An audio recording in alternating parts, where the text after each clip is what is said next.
and I suggested that perhaps someone like you, Professor Noralunga, who's in the Pacific time zone, a little more friendly, and this is pretty nasty a time for you, might find it really useful to kind of replicate this kind of meeting in a Australia, New Zealand, Japan, Hong Kong kind of time zone friendly time, so that we get that cross-fertilisation right around the world and don't exclude a group just because the time of the meeting didn't suit. I'm not sure if anyone here knows a perfect time that everyone in the world can attend and still be civilised for most of the people. We'd be happy to do that.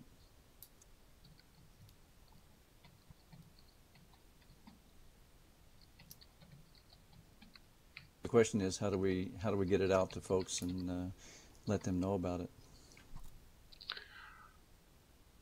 We could, Decca, perhaps you could encourage them to join this group, and then we could just send group mails out, group note cards, as long as we promise not to spam with daily messages. Yep, I think the group's a great place to start. And if we get that out on our blogs and through various other groups that we know as channels to those people who may be interested, I think the word will get around.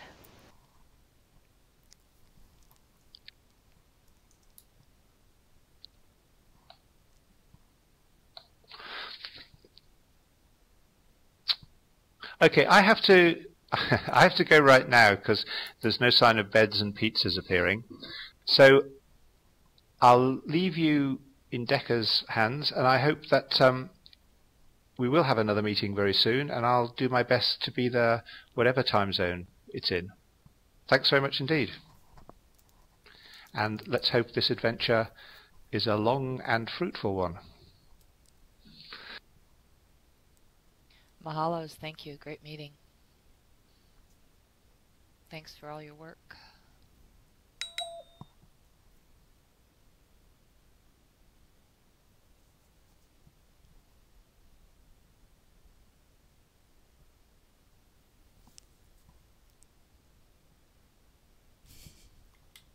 Oh, next time I'm going to hire a transcriber for this. Thanks everyone for coming along. I'm sure we're going to find lots of opportunities from this group, and I really appreciate Professor Noralunga's willingness to share. You've done so much great stuff, and you keep sharing with every group I visit, and I think the open source mentality, the use of Creative Commons in this is going to be really great for all of us. I just hope we build something really useful to others that we can share as well.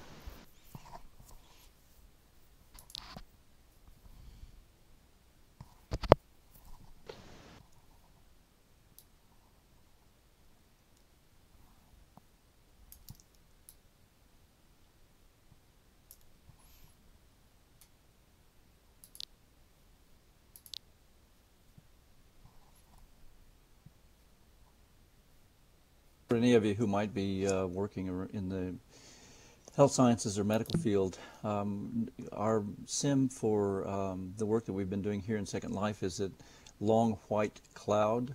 Long White Cloud, that's the English translation for the Maori name for New Zealand, which is Aotearoa. So that is all there, and we'll be moving that over, that entire installation over into the OpenSim, and we'll be sharing that with anyone. So if you'd like to have a look at it, you can just go to Long White Cloud. It is mature content, so you have to make sure when you search that you find that. That's here in Second Life? I missed that part, sorry. Yes, that's here in Second Life. So we have two simulations in there, several actually. We've got an emergency room that allows us to run trauma scenarios. We're not trying to teach clinical skills in there. We're trying to look and see how students react to situations that are medical situations. So we just finished a research study that we did with Boise State University and Wyoming Community College and us on a postpartum hemorrhage scenario where we brought nursing students in and presented them with a scenario, and it was real life, and there was a real patient laying in the bed and that sort of thing. So it's a kind of an interesting scenario, and we've got some posters and things up about where we've published our research.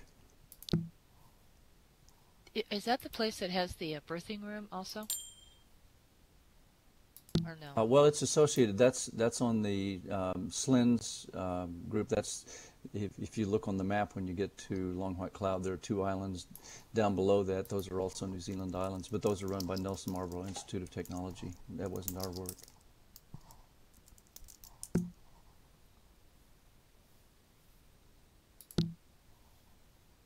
Can I also say that there may be people here who don't have their own space in Second Life. This is the island I built for my PhD research, and it's just rented to another institution at the moment, but they really barely use it, and their stuff is in the sky, and they're not teaching here at the moment.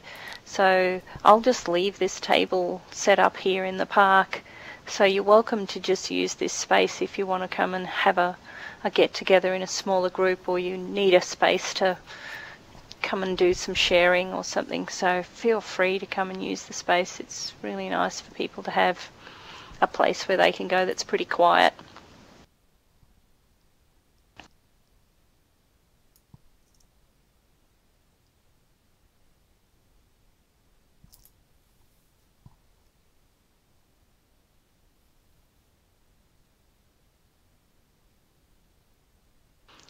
I have to say that the best way to learn about OpenSim is to actually get something up and running and do something, do anything, and you learn really fast that way.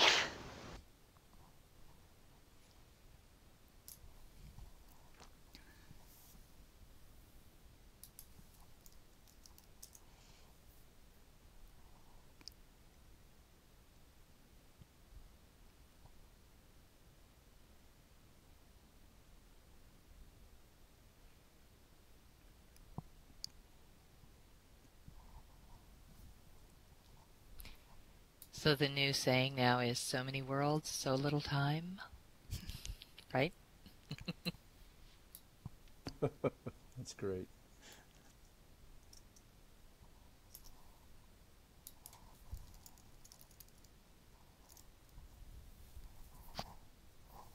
This is the first time for me that really the metaverse has made sense. You know, we've just had different places you could go, but now I think the concept of a metaverse with places not under a single institution's control has been possible, and it feels a lot like 1994 to me, when we first got a browser that had a graphical interface to the web, and we moved away from Telnet and all those kind of command line things. So I think it's an exciting time. This, for the folks from New Zealand and Australia, you might appreciate it. To me, this is real sharing of what one would call our dream time, because what we do here is manifest our consciousness and our dreams without very many barriers, unlike gravity, money, etc., that we have in the real realm.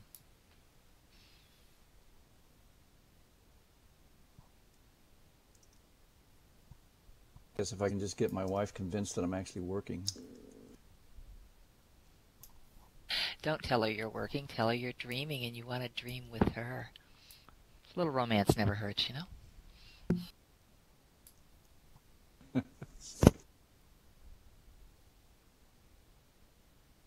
I had that same problem when I played World of Warcraft for 5 months as part of my research and got paid to do it, because I was trying to work out how they build game learning of the interface into gameplay, and wanted to bring that stuff in here, but no one would believe me that I was working when I was playing Warcraft either.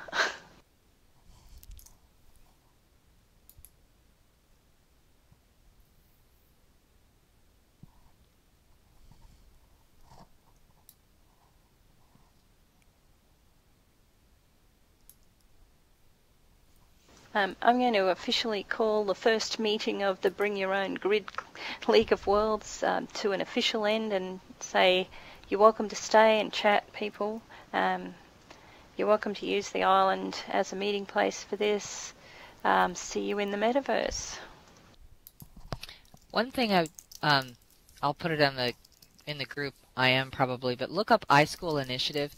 It's a young kid that just developed it. He's using the iPod. He's bringing mobile education to the country. He's really amazing. He's also working with Kennesaw State. He's a Georgia kid.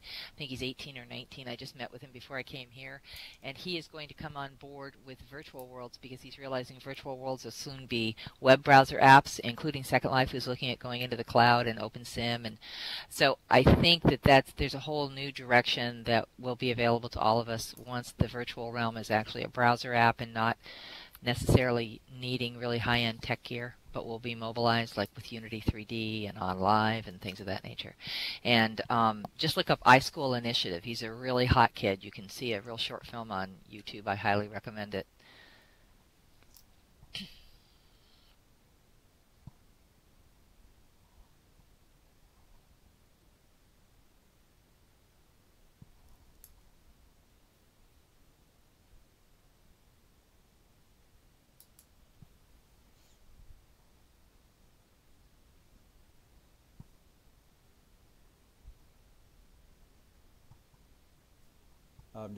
I'll share something with you. I just spent 3 days up in Redmond with Microsoft, and their new camera and system for the Xbox is going to be out probably at the end of this year.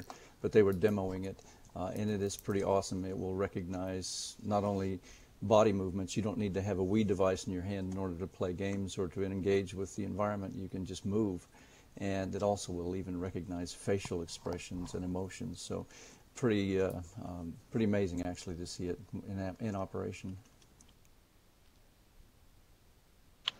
I think there's some cool video of that in its early days under Project Natal and Milo on YouTube if people want to see it.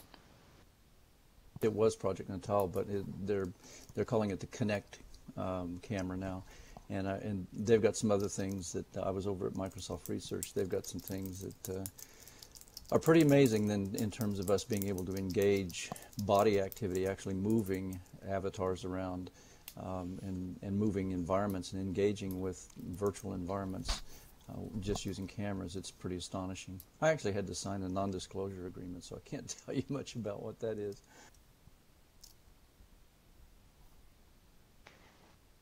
I'm sure there are certain industries in Second Life that are just waiting for that.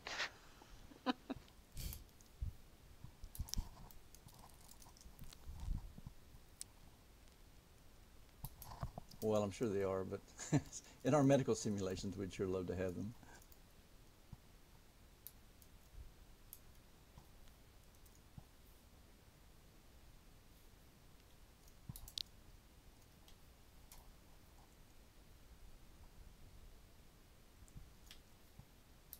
Well, thanks everyone. It's been great to meet the new faces here, and thanks for sharing those people who, as usual, have lots to offer because of their extensive experience.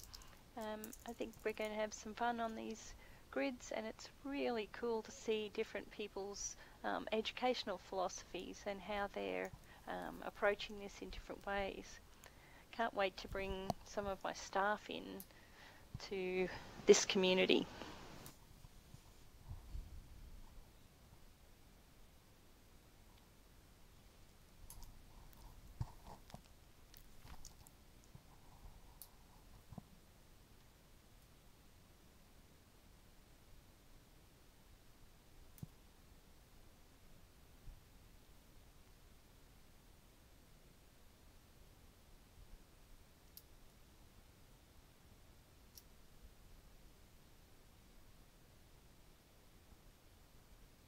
Thanks for getting out of bed so early, Scott.